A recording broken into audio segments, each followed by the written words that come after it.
네, 하는 기자 하자 사회일보 최주연 기자 나왔습니다. 네. 자, 대체요 중국에서 얼마를 주기에 이렇게 국보급 기수들을 넘기는 거예요? 방금 전 리포트에서 보셨던 이 삼성 임원급 연구원의 사례를 제가 직접 취재를 해봤습니다. 해당 임원의 경우에는요, 근속 기한이 20년이 훌쩍 넘은 수석 연구원이었다고 합니다. 제안받은 연봉은 세후 2억 원 수준이었습니다. 그런데 1년치 성과급과 포상금을 합치면 연봉이 넘는 수준의 돈도 주겠다고 약속했습니다. 생활비와 월세 지원금을 고려하면 한 달에 500만 원 상당의 비용이 추가로 지급되는 것은 물론이고요.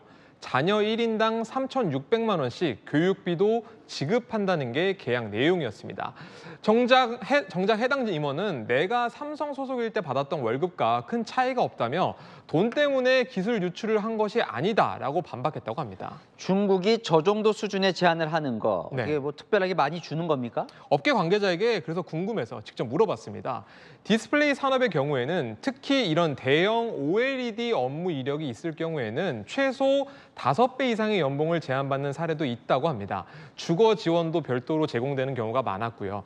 그만큼 최근 중국에서 이 국내 인력을 빼내는데 총력을 기울인다고 볼 수가 있는데 취재해보니 이런 정황도 있었습니다. 위에서 말씀드린 이 삼성 임원이 가입했었던 비즈니스 인맥 사이트 계정을 경찰이 살펴봤는데 이 임원이 자기 경력에 삼성에서 근무한다는 걸 적어뒀고 중국을 비롯한 경쟁국에서 해당 임원에게 직접 대화를 요청한 흔적도 많았다고 합니다.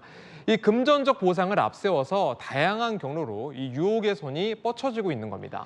자, 근데 기술 경쟁이 사실 뭐 전 세계적으로 펼쳐지고 있잖아요. 근데 그렇죠. 중국이 이렇게 유독 인력 유출을 많이 하는 듯한 감이 있는데 어떤 거예요? 맞습니다. 앵커께서 말씀하신 대로 주요 이 연구 인력을 데려가는 데 집중하고 있는 모습인데 그 이유를 직접 들어봤습니다.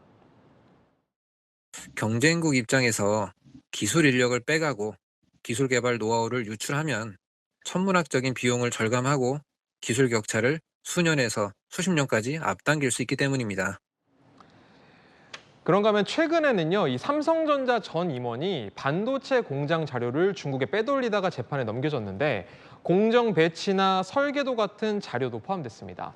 중국 입장에서는 인력을 빼내면 그 인력이 가지고 있는 두뇌와 정보, 노하우 등을 확보할 수 있습니다. 결국에는 이 사람 한 명을 포섭해서 사실상 공장 전체를 복제할 수 있었던 셈입니다. 업계에서는 중국 쪽에서 원하는 건 인력 자체가 아니라 인력이 갖고 있는 특정 공정이나 설계도 같은 핵심 기술이라면서 쓸모 없어지면 이 구조조정 명목으로 쓰다가 버리기도 한다라고 설명했습니다.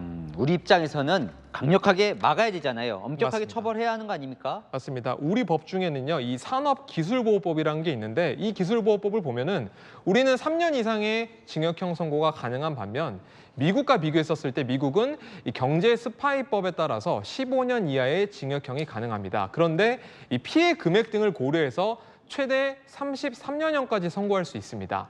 결국에는 우리나라도 이 산업기술 유출에 대한 양형 기준이 헐거워서 실제 처벌 수위 역시 낮은 상황이라고 볼 수가 있겠습니다. 네, 국회가 한번 들여다볼 대목 같네요. 아는 기자 최주연 기자와 살펴봤습니다.